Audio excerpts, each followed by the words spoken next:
का chapter number प्रकाश का परावर्तन, चैप्टर फर्स्ट फिजिक्स का यह लेक्चर रहने वाला है। जितने भी क्वेश्चन हैं VVI क्वेश्चंस होने वाले हैं। सभी के सभी जितने भी प्रश्न आपको इसमें देखने को मिलेंगे, सभी प्रश्न इंपॉर्टेंट हो जाएगा 2025 एग्जामिनेशन के लिए। ठीक है, आइए देखते हैं। पहला प्रश्न कहा गया है गोलीय दर्पण की वक्रता त्रिज्या उसकी फोकस दूरी की होती है। बताना यह है कि जो गोलीय दर्पण की वक्रता त्रिज्या होती है उसकी फोकस दूरी की कितनी होती है। 2 गुनी, आधी, 3 गुनी, इनमें से कोई नहीं। 2024 में यह प्रश्न पूछा गया है, तो आशा करते हैं आगे भी प्रश्न आएगा। तो बताइए इसका आंसर करेक्ट क्या हो जाएगा। तो यहाँ पे करेक्ट आंसर की बात करें तो ऑप्शन नंबर ए यहाँ पे करेक्ट आंसर हो जाएगा, यानी कि 2 गुनी। कितना हो जाएगा? 2 गुनी हो जाएगा। अगला प्रश्न देखते हैं। अगला प्रश्न कहा गया है यहाँ पे, ध्यान दीजिए। अगला प्रश्न कहा गया है कि निर्देशांक चिन्ह परिपाटी के अनुसार आपतित प्रकाश की दिशा में मापी गई सभी दूरियां होती हैं। बताना यह है कि सभी दूरियां कैसी होती हैं। निर्देशांक जो परिपाटी चिन्ह परिपाटी होती है उसके अनुसार जो आपतित प्रकाश की दिशा होती है उसमें मापी गई दूरियां कैसी होती हैं। धनात्मक होती हैं, ऋणात्मक होती हैं, धनात्मक व ऋणात्मक दोनों होती हैं, या फिर इनमें से कोई नहीं। तो करेक्ट आंसर इसका क्या हो जाएगा? तो ऑप्शन नंबर ए यहाँ पे करेक्ट आंसर आपको देखने को मिल जाएगा, यानी कि चिन्ह परिपाटी में जो आपतित प्रकाश की दिशा में मापी गई दूरियां होती हैं वह कैसी होती हैं? धनात्मक होती हैं। ऑप्शन नंबर ए यहाँ पे करेक्ट आंसर हो जाएगा। 2023 में यह प्रश्न पूछा गया है।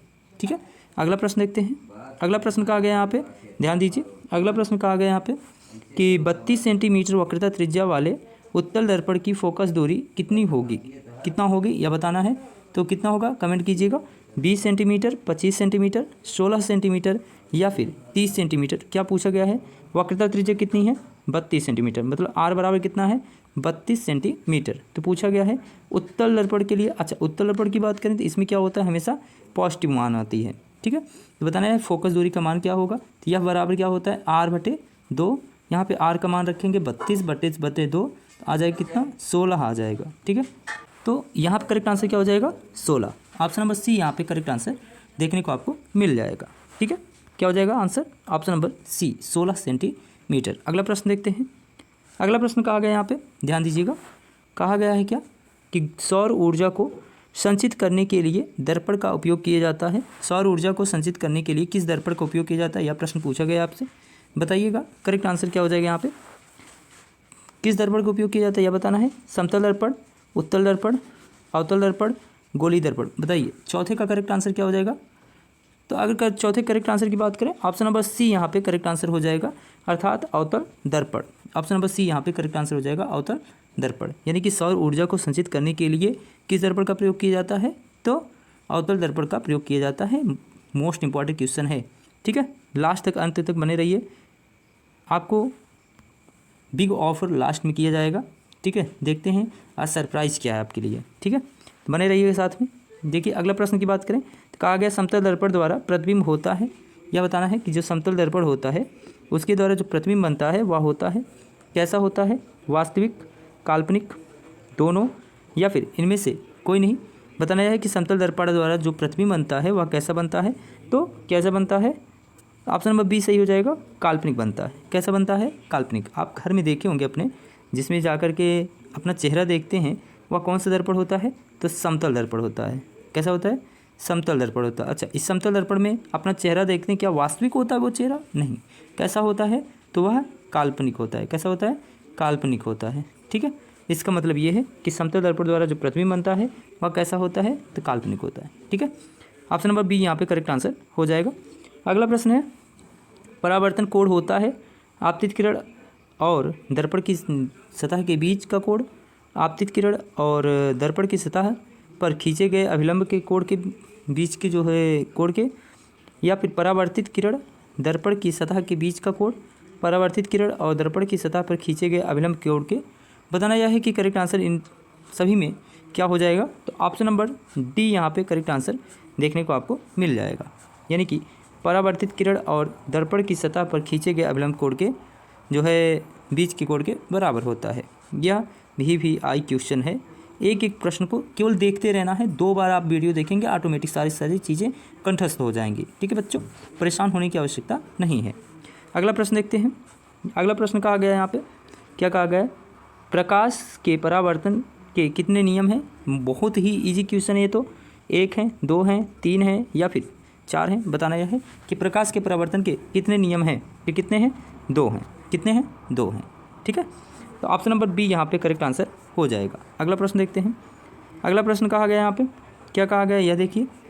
अगला कहा गया है कि निम्नलिखित में से किस दर्पण द्वारा किसी वस्तु का वास्तविक प्रतिबिंब मिल सकता है? बताना है कि निम्नलिखित में से किस दर्पण द्वारा जो है किसी वस्तु का वास्तविक प्रतिबिंब मिल सकता है, यह बताना है। समतल दर्पण द्वारा, अवतल दर्पण द्वारा, उत्तल दर्पण द्वारा, तीनों के द्वारा। बताना यह है। करेक्ट आंसर यहाँ पे क्या हो जाएगा? तो ऑप्शन नंबर बी यहाँ पे करेक्ट आंसर हो जाएगा, यानी कि अवतल दर्पण द्वारा। ठीक है, अगला प्रश्न देखते हैं। तो अगला प्रश्न कहा गया यहाँ पे, ध्यान दीजिए। अगला प्रश्न कहा गया है निम्नलिखित में से किस दर्पण द्वारा किसी वस्तु का आभासी प्रतिबिंब प्राप्त किया जा सकता है? निम्नलिखित में से किस दर्पण द्वारा किसी वस्तु का आभासी प्रतिबिंब प्राप्त किया जा सकता है, यह बताना है। तो ऑप्शन है यहाँ पे केवल समतल दर्पण द्वारा, केवल अवतल दर्पण द्वारा, केवल उत्तल दर्पण द्वारा या फिर तीनों के द्वारा। तो यहाँ पे बताना यह है कि करेक्ट आंसर क्या हो जाएगा। तो ऑप्शन नंबर डी यहाँ पे सही हो जाएगा, उपयुक्त तीनों के द्वारा, यानी कि समतल दर्पण द्वारा भी आभासी प्राप्त किया जा सकता है, अवतल के द्वारा भी और उत्तल के द्वारा भी, यानी कि तीनों ही ऑप्शन यहाँ पे सही हो जाते हैं। ठीक है, अगला प्रश्न देखते हैं। अगला प्रश्न कहा गया क्या, ध्यान से एक एक प्रश्न को अटेंड कीजिए। मोस्ट इंपॉर्टेंट क्लास है आपके लिए। ठीक है, डेली 8:30 पे जुड़ना बिल्कुल ना भूला करें, आपके एग्ज़ाम के लिए मोस्ट इंपॉर्टेंट हो जाएगा। ठीक है, अगला प्रश्न देखते हैं। अगला प्रश्न क्या कहा गया है यहाँ पे, किसी मतलब वस्तु से छोटा और आभासी प्रतिबिंब इनमें से किस दर्पण से प्राप्त होता है, यह बताना है। समतल दर्पण से, अवतल दर्पण से, दोनों से या फिर उत्तल दर्पण से। बताइए 10वें करेक्ट आंसर क्या हो जाएगा? तो 10वें करेक्ट आंसर क्या हो जाएगा? ऑप्शन नंबर डी, यानी कि उत्तल दर्पण से कैसा बनता है प्रतिबिंब, यह बताना है। तो वस्तु से छोटा और आभासी, यह 2025 में छपेगा। 2025 में छपने वाला प्रश्न है यह। ठीक है, विश्वास नहीं है आप एग्जाम में देख करके आइएगा, 100% यहीं से क्वेश्चन आएगा। ठीक है, और जो बच्चा यह 20 नंबर अपना बना ले गया, 20 नंबर आपको हमारे ही क्लास से देखने को मिल जाएंगे, जो MCQ के साइंस के होने वाले हैं, यहीं से आपको देखने को मिलेगा। ठीक है, आइए देखते हैं अगला प्रश्न। अगला प्रश्न क्या कहा गया है यहाँ पे, ध्यान दीजिए। निम्नलिखित में से किसके द्वारा बिंदु स्रोत से समांतर किरण पुंज मिल सकता है? अवतल दर्पण द्वारा, उत्तल दर्पण द्वारा, दोनों के द्वारा, इनमें से कोई नहीं। यह बताइए करेक्ट आंसर क्या हो जाएगा यहाँ पे? 11वें का करेक्ट आंसर क्या हो जाएगा?